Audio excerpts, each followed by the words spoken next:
hope you enjoyed hearing Mrs. Sagala read yesterday, and hopefully this works out. And I am reading Chapter 7 of Tales of a Fourth Grade Nothing by Judy Blume. The title of Chapter 7 is The Flying Train Committee. So here we go. In January, our class started a project on the city. Mrs. Haver, our teacher, divided us up into committees by where we lived. That way we could work at home. My committee was me, Jimmy Fargo, and Sheila. Our topic was transportation. We decided to make my apartment the meeting place because I'm the only one of the three of us who's got his own bedroom. In a few weeks, each committee has to hand in a booklet, a poster, and be ready to give an oral report. The first day we got together after school, we bought a yellow poster board. Jimmy wanted a blue one, but Sheila talked him out of it. Yellow is a much brighter color, she explained. Everything will show up on it. Blue is too dull. Sheila thinks she's smarter than me and Jimmy put together, just because she's a girl. So right away, she told us she would be in charge of our booklet, and me and Jimmy could do most of the poster, as long as we check with her first to make sure she likes our ideas. We agreed, since Sheila promised to do 10 pages of written work, and we would only have to do 5. After we bought the yellow poster board, we went to the library. We took out 7 books on transportation. We wanted to learn all we could about speed, traffic congestion, and pollution. We arranged to meet on Tuesday and Thursday afternoons for the next 2 weeks. Our first few committee meetings turned out like this. We got to my place by 3:30, had a snack, then played with dribble for another half hour.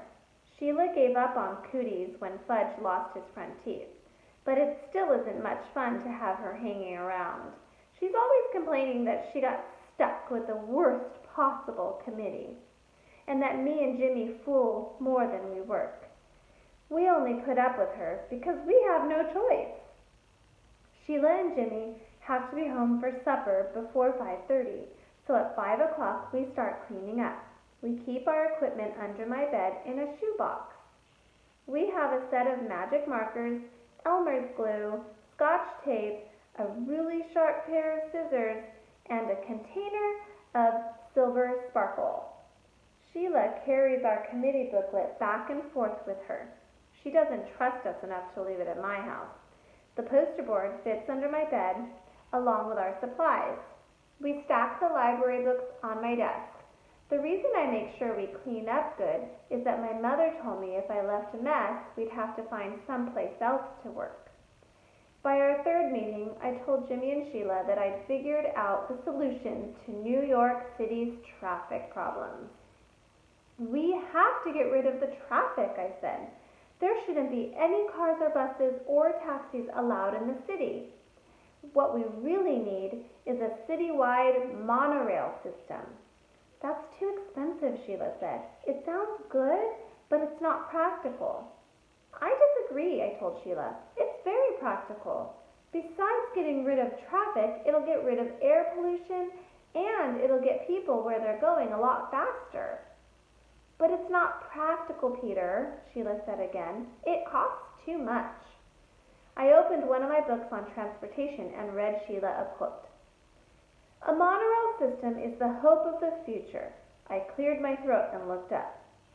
But we can't write a report just about the monorail, Sheila said.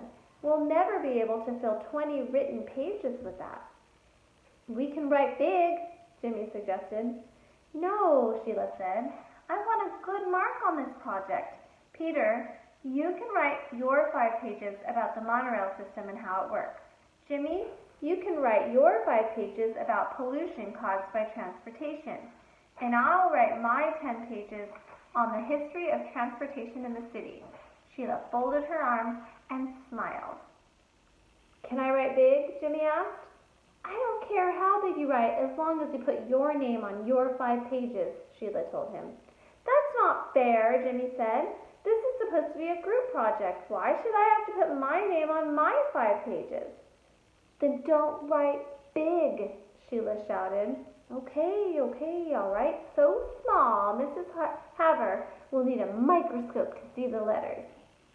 Very funny, Sheila said. Look, I told both of them, I think all our written work should be in the same handwriting. That's the only fair way. Otherwise, Mrs. Haver will know who did what, and it won't be a group project. Say, that's a good idea, Jimmy said. Which one of us has the best handwriting? Me and Jimmy looked at Sheila. Well, I do have a nice even script, Sheila said. But if I'm going to copy over your written work, you better give it to me by next Tuesday. Otherwise, I won't have enough time to do the job. And you two better get going on your poster. Sheila talked like she was the teacher and we were the kids. Me and Jimmy designed the whole poster ourselves. We used the pros and cons of each kind of transportation. It really was clever. We divided a chart into land, sea, and air, and we planned an illustration for each, with the airplane done in silver sparkle and the letters done in red and blue magic marker. We got halfway through the lettering that day. We also sketched in the ship, the plane, and the truck. When Sheila saw it, she asked, "Is that supposed to be a train?" "No," I told her, "it's a truck." "It doesn't look like one," she said. "It will," Jimmy told her, "when it's finished." "I hope so," Sheila said, "because right now it looks like a flying train." "That's because the ground's not under it yet," Jimmy said. "Yeah," I agreed. "See, we've got to make it look like it's on a street. Right now it does kind of look like it's up in space." "So does the ship," Sheila said. "We'll put some water lines around it," I told her. "And some clouds around the plane," Sheila said. "Listen," Jimmy hollered, "did anybody ever tell you you're too bossy? This poster's ours. You do the booklet. Remember? That's the way you wanted it." "See, there you go again," Sheila said. "You keep forgetting this is a committee. We're supposed to work together." "Working together doesn't mean you give the orders and we carry them out," Jimmy said. My feelings exactly, I thought. Sheila didn't answer Jimmy. She picked up her things, got her coat, and left. "I hope she never comes back," Jimmy said. "She'll be back," I told him. "We're her committee." Jimmy laughed. "Yeah, we're all one happy committee." I put our poster under the bed, said goodbye to Jimmy, then washed up for supper. My mother was being pretty nice about our committee meetings. She arranged to have Fudge play at Ralph's apartment on Tuesdays and at Jenny's on Thursdays. Sam has the chicken pox, so he can't play at all. I was glad that next week would be our last committee meeting after school. I was sick of Sheila and I was getting sick of transportation. Besides, now that I knew a monorail system was the only way to save our city, I was getting upset that the mayor and all the other guys that run things at the city hall weren't doing anything about installing one. If I know that's the best method of city transportation, how come they don't know it? The next day when I came home from school, I went into my bedroom to see Dribble like I always do. Fudge was in there, sitting on my bed. "Why are you in my room?" I asked him. He smiled. "You know you're not supposed to be in here. This is my room."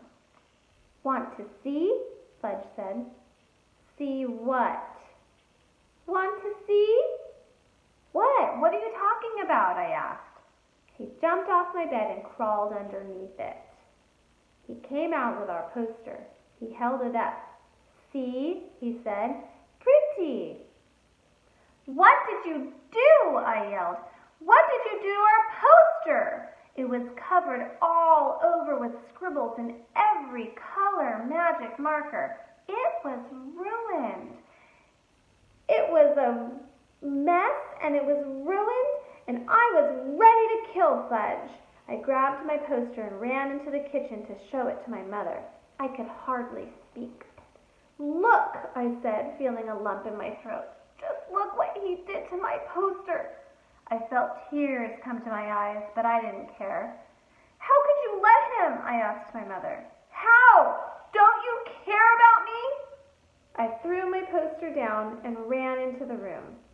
I slammed the door, took off my shoe, and flung it at the wall. It made a black mark where it hit. Well, so what?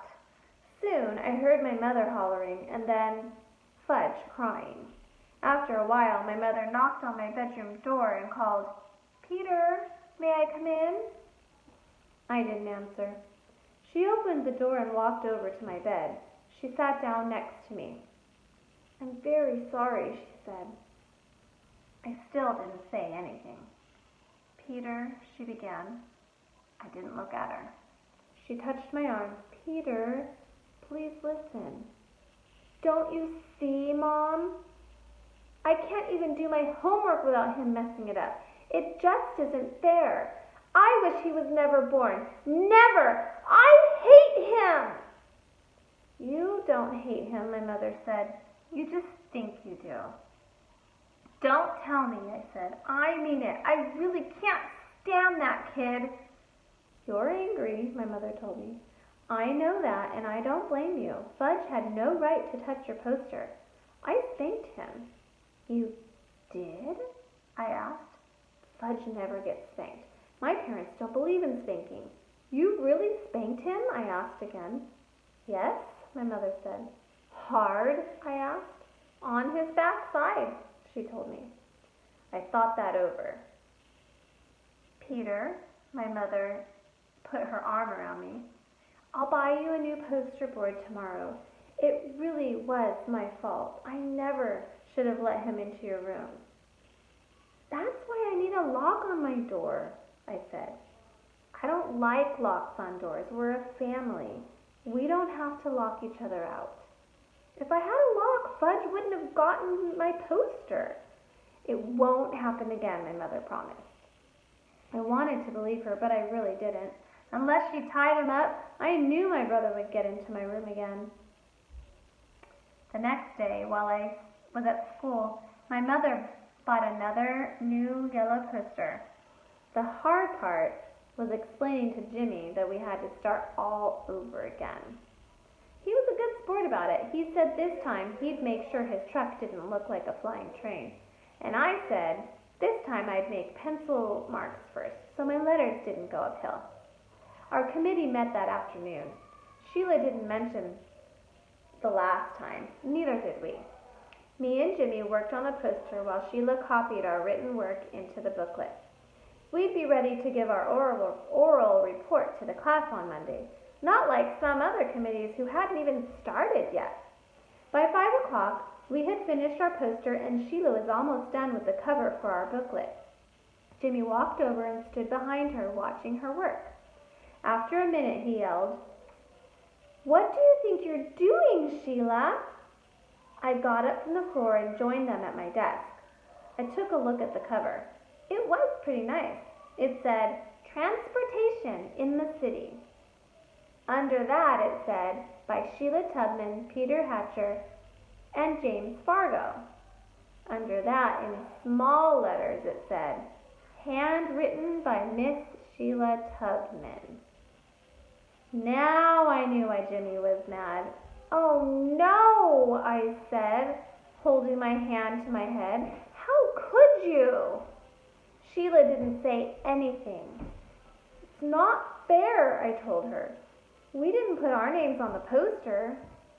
But the cover's all done," Sheila said.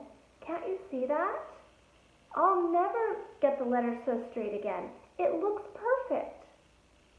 "Oh no," Jimmy shouted. "We're not handing that booklet in like that. I'll rip it up before I let you." He grabbed the booklet and threatened to tear it in half.